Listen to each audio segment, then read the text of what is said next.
आप लोग opposition leader अपना कौमी असेंबली में लाकर करेंगे क्या? आप लोग पहले पार्लियामेंट नहीं आ रहे थे, पार्लियामेंट में आना चाहते हैं और ऑपोजिशन लीडर भी आप कहते हैं अपना लेकर आएंगे। देखें, इस पार्लियामान की वक़्त इन्होंने खुद खत्म की है। इस पार्लियामान में जब राजा रियाज जैसे लोग जो कि टिकट के मुतलाशी हों नून लीग से, वो कहते हैं आपका टिकट नहीं चाहिए अब। राजा रियाज नहीं, हमारा तोहफा किसका है? इन्हीं का तोहफा है ना राजा रियाज।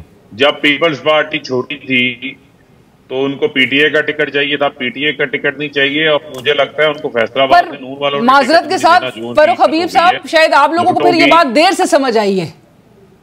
नहीं, चले अच्छी बात है, कुछ चीजें समझ आती हैं इंसान को, वक्त के साथ साथ सीख लेनी चाहिए, कोई मसला नहीं है। लेकिन मामला क्या है? मामला ये है कि राजा रियाज अगर मुशावरत करेंगे शहबाज शरीफ के साथ केयर टेकर सेटअप के ऊपर, तो उसका मतलब ये है कि शहबाज शरीफ नवाज शरीफ के साथ मुशावरत कर रहे हैं, यानी अपने घर में मुशावरत हो रही है। और भाई कुछ तो पाकिस्तान के आइन के पल्ले को छोड़ दो, इन असम्बलियों का मजाक ना उड़ाए। इन असम्बलियों को रबड़ स्टैंप असम्बलियां बना दिया इन्होंने पकड़ के।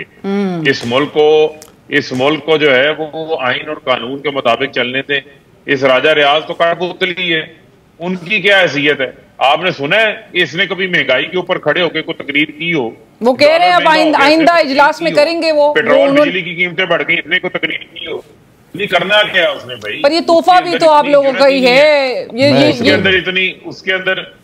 अंदर इतनी जुर्रत नहीं है कि वो बात कर सके। वो तो खुद कहते थे मैं अपनी महंगाई की बुनियाद पे पीटीआई को छोड़ा है। अच्छा, 50 साल महंगाई के रिकॉर्ड टूट गए हैं, अब इसको महंगाई नजर नहीं आती।